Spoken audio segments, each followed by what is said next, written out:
So we're going to start with we're going to review episode 5 of Miss Marvel. This episode is entitled "Time and Again." So we start off with this history package about the partition, and I got to say, like, getting a history education like in the U.S., I never heard of it, like the partitioning. So basically, basically there it was caused by like the divide of the Muslim population and the Hindu population. Is that basically what? Well, Muslim population from everybody else. Like they separated like they made a secular India and they made like a Muslim Pakistan.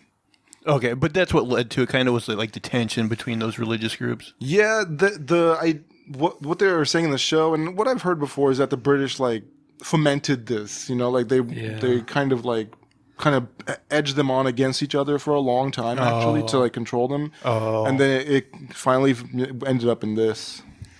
Okay, so yeah, we get the history package, and then we're in 1942. We see Aisha being chased by a guy, and she basically just like turns around, throws a knife into his chest. That, by the way, confirms what I was saying before. Like, she didn't just murder somebody in cold blood like they did in those rumors. You know, like they said in the rumors at the first episode. Oh, right. Like she murdered a man. Like, how do they even know about that, by the way? Yeah. How would they? It was just her and that guy chasing her. Yeah, and then nobody else was there. I mean, we're going to get to it, but there's so much stuff in this show that just doesn't make sense. But basically, this episode was all about the backstory of the great-grandmother, Aisha, and, like, it did answer one question, because we were like, well, it was a man, like, she fell in love with, like, you know, from her dimension. Or, no, he's, like, from regular Earth. So, yeah, this is a story of her falling in love with him. He was kind of like, he was a Muslim who was, like, kind of like speaking out against all the like stuff going on or whatever, and she so they meet, and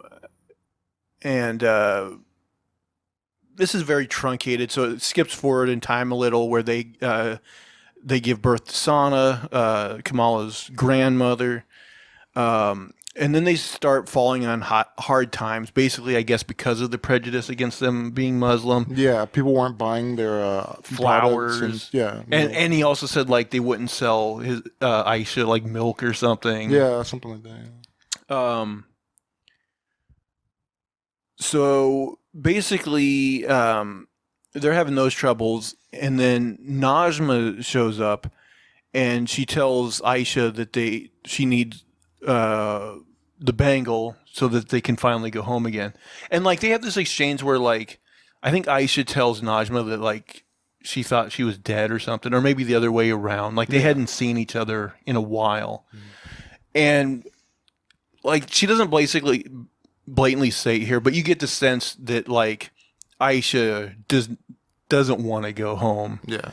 And she tells Najma that like she hid the bangle like somewhere for safekeeping, and she's got to go get it or whatever, which I think was a lie, right? Mm-hmm. She has it, and Najma basically tells her like get it by sundown tomorrow, so we can go home or whatever.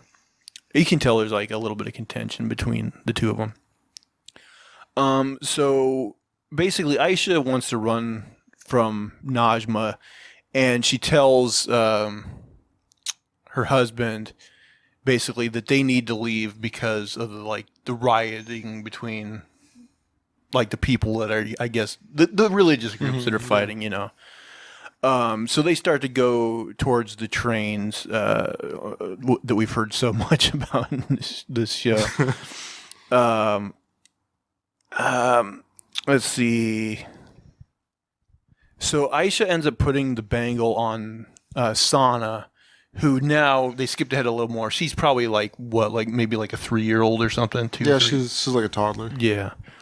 But then like Hassan, her husband, like confronts her, and he's like, I know you're running from something. Like it's not just like these riots that are going on. So then she says like, she kind of confesses like, yeah, I'm not from here. And like, she kind of shows him the magic of the bangle a little bit. And like, I don't know if she tells that someone's after her, but I think she does. Like she kind of confesses everything. So they get to the train station, but Aisha gets separated from Hassan and Sana. And when they're separated, like Najma finds her, stabs her for like betraying her. Let's see. Aisha pulls out a picture of Hassan and like basically their family, a photo of their family, her, Hassan, and Sana, and she says the whole thing. What you are seeking is seeking you, that they referenced in the earlier episodes. This causes the bangle to glow.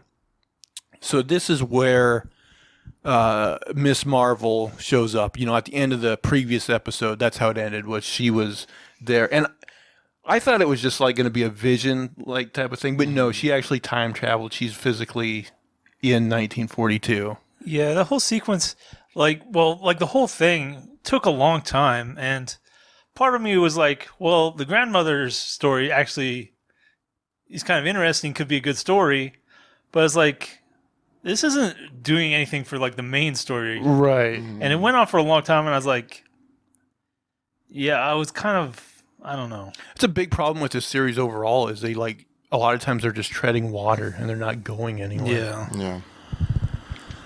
So yeah, Miss Marvel finds Aisha, who's dying, and Aisha tells her to get Sana onto the train. Kamala finds Sana, kind of picks her up, and then like she actually makes her little platform things for Sana to get on, but then somehow they just kind of magically turn into the stars mentioned in the story, and it never really tells how. Because she even says like, I don't know how to make stars, but here's these platforms or whatever. But then they immediately just turn into the stars, and I'm like, what the fuck? It's like they don't. Time paradox avoided. Yeah. Also, the time travel thing. That the bangle did that. The bangle helped her time travel.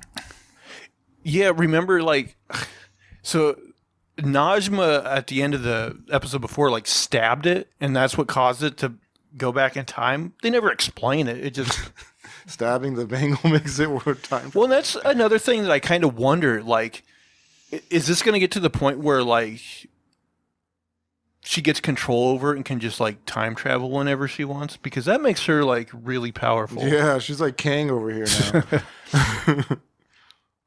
now. Yeah, Loki didn't like show up and stab her for fucking up the timeline. But yeah, so she ends up, you know, being the person in the story, the whole time travel paradox, and this puts her back in the present. When she gets to the present, the veil between the clandestine's world and ours has now been kind of pierced. It's like open.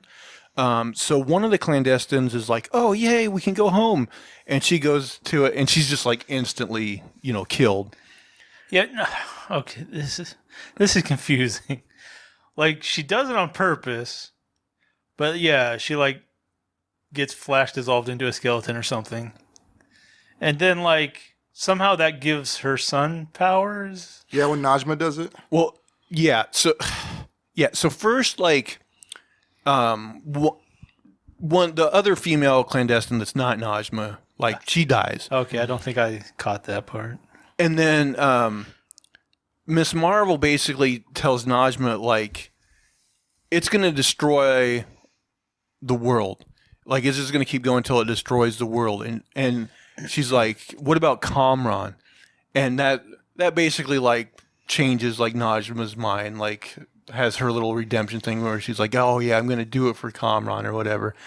So because she like says Kamran's name before she jumps into it, it somehow magically closes this veil and gives Kamran powers. Okay. It's complete nonsense. Yeah. Like, yeah, I didn't get that either. I didn't understand the logic in that.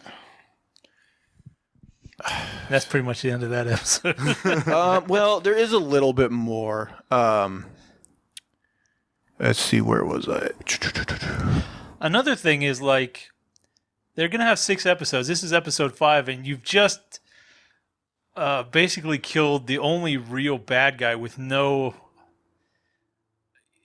with no real fight about it. Like, it's weird. I know when this episode ended, I was like, "What's left?" I mean, whatever that Homeland Security team was. so yeah, Kamran gets his power. Kamala's mom, who basically was able to track her down because her phone's on the same family plan or whatever. So she shows up at the very tail end. She sees Kamala using the bangle, and I think Sana mentions, "See, I told you, there's magic in our family," or whatever. And I also thought this was cheesy. Is that Kamala's mom like picks up like I guess a necklace or something that Kamala had been wearing or something, and it was like broken to like exactly form like the Miss Marvel like lightning bolt symbol. Right. And I was like, what the fuck? Like, Yeah, I didn't even pick up on that. there's till so later. much like convenient like bullshit in this show. I a lot of this show, it feels like it's geared towards kids, and adults don't have much content to watch in this show. I got more to say about that, but I'll save it for the final episode. Right. But you're right, though. So at the very end, like Kamran tracks down Bruno at his like grocery store thing, and Bruno like he's like, I need a place to lay low because of his powers, and like the DODC are after him. So Bruno agrees to that, but then like the DODC find him anyway with a drone, and so like Kamran uses his powers to bring down the drone, but like not before the drone can like get a shot off, and it just like sends a missile and like totally blows up this store. Like the DODC could have easily like killed so many innocent people here. It's like ridiculous, but that's how that episode ends. I mean, yeah, I was just like, It ends with a.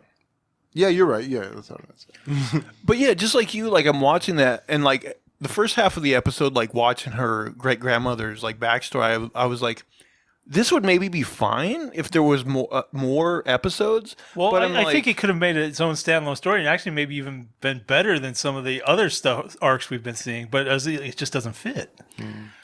well, and also just like you were saying, I was watching it being like, this seems like they're wasting time that they don't have. Yeah, I don't Like know. they're treading water. Like what should be the A story is going absolutely nowhere while this story is being told. You know. Yeah, this show, like more than WandaVision, more than other shows, like this one really started out the slowest because it never really picked up that steam we were expecting. And by episode 5, most other shows were like at their climax or close to it, and this one was like, we were still learning some background story and some filler. So yeah, it definitely left a lot to be desired. And the background story is so much rehashing of what they've already like given you. Right. So you already kind of know that story. I will say, like, even though I didn't like this episode, it's probably better than a lot of the other episodes still.